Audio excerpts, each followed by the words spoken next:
कराची से एक अहम खबर से आपको आगाह करते चले। हमारे नुमाइंदे गुलाम असगर सबुजई की रिपोर्ट के मुताबिक कराची में पुलिस ऑफिस पर हमला हुआ है। पुलिस ऑफिस हमला में फायरिंग के दौरान 2 दहशतगर्द हलाक होने की इतलात मौसूल हुई है। सिंध पुलिस और रेंजर्स की भारी नफरी पुलिस ऑफिस पहुंच गई। पुलिस ऑफिस और आस पास के इलाकों में बिजली बंद कर दी गई है। शाहराह फैसल से एयरपोर्ट तक ट्रैफिक भी बंद कर दी गई। पुलिस ऑफिस हमला में जख्मियों की तादाद 4 हो गई है। इसमें 2 रेंजर्स एहलकार और एक पुलिस एहलकार और एक ईदी रजाकार शामिल है।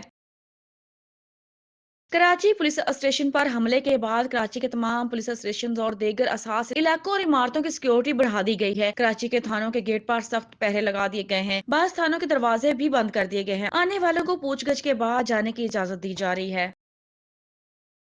कराची से हमारे नुमाइंदे गुलाम असगर सबजई की रिपोर्ट के मुताबिक कराची में एडिशनल आईजी केपीके के ऑफिस पर हमला हुआ है। वजीर आला सिंध सैयद मुराद अली शाह ने एडिशनल आईजी के हमले का फौरी नोटिस ले लिया। वजीर आला सिंध ने मुख्तलिफ डीआईजी को अपने जोन से जरूरी पुलिस फोर्स भेजने की हदायत कर दी। वजीर आला का कहना है कि मुझे फौरी तौर पर एडिशनल आईजी के दफ्तर पर हमले के मुलजिमान को गिरफ्तार करना चाहिए। उन्होंने कहा कि पुलिस चीफ के दफ्तर पर हमला किसी सूरत कबूल नहीं किया जाएगा। मैं खुद इसकी मॉनिटरिंग कर रहा हूँ।